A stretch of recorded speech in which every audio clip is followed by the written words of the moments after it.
LB Nagar Hyderabad Saroor నగర్లోని ఆవేర్ college of nursing మరియు MLT వార్షిక స్నాతకోత్సవ వేడుకను ఘనంగా నిర్వహించారు. ఈ కార్యక్రమానికి లోక్సభ ఎంపీ డీకే అరుణ ముఖ్య అతిథిగా హాజరై విద్యార్థుల యొక్క నాయకత్వ లక్షణాల పట్ల పలు సూచనలు చేశారు.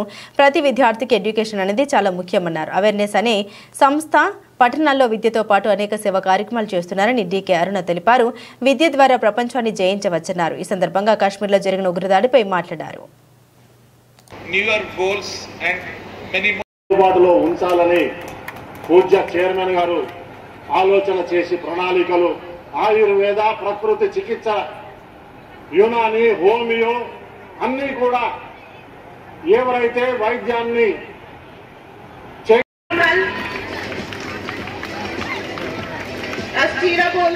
जी प्रियंका बालू केशवी पी दीप्ति ए दिव्या डी ममता टी अनुषा ఓకేనా. Aware college of nursing and MLT ఈరోజు కాన్వకేషన్ సందర్భంగా ఇక్కడ డిగ్రీ పూర్తి చేసుకున్నటువంటి విద్యార్థులకు అందరికీ కూడా సర్టిఫికేట్స్ ఇచ్చేటటువంటి కార్యక్రమంలో పాల్గొనడానికి రావడం జరిగింది. అవేర్ స్వచ్ఛంద సంస్థ ఆధ్వర్యంలో జరిగినటువంటి కార్యక్రమంలో పాల్గొంటున్న సందర్భంగా మరి ఇక్కడ స్టూడెంట్స్కి అందరికీ కూడా ఇవాళ వాళ్ళ గ్రాడ్యుయేషన్ కంప్లీట్ చేసుకొని ఆనందంగా వాళ్ళు సర్టిఫికేట్స్ పొందుతూ తీసుకొని వెళ్తున్నటువంటి సందర్భంగా నన్ను ఇన్వైట్ చేసడానికి వాళ్ళకి సర్టిఫికేట్స్ ఇవ్వడానికి. సో ఈ సంస్థ ద్వారా అవేర్ స్వచ్ఛంద సంస్థ ఈరోజు నర్సింగ్ కాలేజ్ ఎంఎల్టీ కాలేజ్తో పాటు అనేక సంస్థలు స్వచ్ఛందమైనటువంటి సంస్థలు నడుపుతూ ఉంది. ఇది దాదాపు 50 సంవత్సరాలుగా 1975లో మరి ఈ యొక్క సంస్థని నెలకొల్పినరు మరి మాధవన్ గారు. అప్పటి నుంచి అనేక కార్యక్రమాలు చేపడుతూ గ్రామీణ ప్రాంతాల్లో రూరల్ డెవలప్మెంట్ కానీ, ఉమెన్ ఎంపవర్మెంట్ కానీ, అదేవిధంగా ఎడ్యుకేషనే కానీ, హెల్తే కానీ అనేక రకాలుగా గ్రామాల్లో ఉన్నటువంటి అనేక సమస్యలపైన గ్రామాల లోపల అభివృద్ధి పట్ల తమ వంతు కార్యక్రమాలు చేస్తూ మరి అదేవిధంగా ఎస్టీలు ఎక్కువ ఉన్నటువంటి ప్రాంతాల్లో, చెంచులు ఎక్కువ ఉన్నటువంటి ప్రాంతాల్లో, ఎస్సీలు ఎక్కువ ఉన్నటువంటి ప్రాంతాల్లో, బీద వర్గాలు ఉన్నటువంటి అనేక ప్రాంతాల్లో కూడా ఆ ప్రాంతంలో అభివృద్ధి కోసము అహర్నిశలు వాళ్ళ యొక్క సంస్థ ద్వారా సేవలు అందించిండ్రు, ఇంకా అందిస్తూనే ఉన్నారు.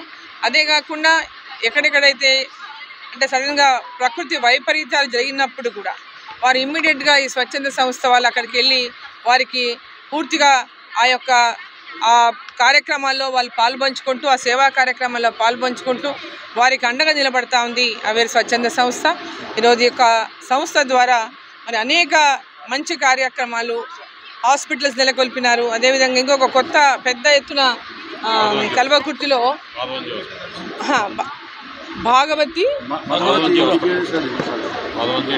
మాధవన్జీ ఇంటిగ్రేటెడ్ హాస్పిటల్స్ కూడా అక్కడ ప్రారంభం చేస్తూ ఉన్నారు. చాలా పెద్ద బిల్డింగ్ అక్కడ కడతా ఉన్నారు. పేదవాళ్లకు సహాయం చేయడానికి, మధ్యతరగతి కుటుంబాలకు తక్కువ ధరకే వైద్యం అందించేటువంటి విధంగా అనేక సేవా కార్యక్రమాలతో పాటు కాలేజెస్ కూడా నిర్వహిస్తూ ఉన్నారు. విద్యా వ్యవస్థలో, విద్యా సంస్థల్లో వారు పేద పిల్లలకు, మధ్యతరగతి పిల్లలకు తక్కువ ఫీజులతో మరి ఇక్కడ ఈ కాలేజీలని నడిపిస్తూ వారికి అండగా నిలబడుతున్నారు. మరి ఈరోజు ఈ సంస్థ చేస్తున్నటువంటి అనేక సేవా కార్యక్రమాలు ఇంకా పెద్ద ఎత్తున వారు చేయాలని, ఇంకా కొత్త కార్యక్రమాలతో వాళ్ళు ముందుకు రావాలని, అనేక మంది పేద విద్యార్థులకు, పేదవాళ్లకు వైద్యాన్ని అందించడం కానీ, విద్యార్థులకు విద్యను అందించడంలో కానీ, అనేక మౌలిక సదుపాయాలు కల్పించడంలో కానీ మరి ఆ సంస్థ పూర్తి స్థాయిలో మరి ఈరోజు సేవలు అందిస్తున్న సంస్థకు మరి ఆ యొక్క అంటే ఈ యొక్క సంస్థ అనేక అంటే డొనేషన్స్ ద్వారా ఈ సంస్థకు ఎంతోమంది సహాయం చేస్తున్నటువంటి వాళ్ళ ద్వారా ఆ సహాయానికి ఇంత పెద్ద ఎత్తున వాళ్ళు ఆ సహాయాన్ని పేదలకు అందించినటువంటి విధంగా కార్యక్రమాలు రూపొందించుకొని చేస్తూ ఉన్నారు. సో వారికి అందరికీ కూడా ఈ సందర్భంగా నేను శుభాకాంక్షలు తెలియజేస్తా ఉన్నా. ఈ సంస్థ ఇంకా అనేక మంచి కార్యక్రమాలు చేపట్టాలని, ఎంతోమందికి మధ్యతరగతి వారికి, పేదవారికి ఈ సంస్థ ద్వారా సేవలు అందించాలని చెప్పి కోరుకుంటా ఉన్నాను. మాట్లాడండి. ఓకే. అదేవిధంగా మొన్న కాశ్మీర్ పహల్గామ్లో జరిగినటువంటి దాడి, ఈ దాడి మన దేశవ్యాప్తంగానే కాదు అన్ని ప్రపంచ దేశాలనే దిగ్భ్రాంతికి గురి చేసింది. మన దేశంలో ఉన్న ప్రతి ఒక్కరిని దిగ్భ్రాంతికి గురి చేయడమే కాదు, ప్రపంచవ్యాప్తంగా అందరినీ కూడా దిగ్భ్రాంతికి గురి చేసింది. ఇది ఒక అమానుషమైనటువంటి దాడి, హేయమైనటువంటి దాడి.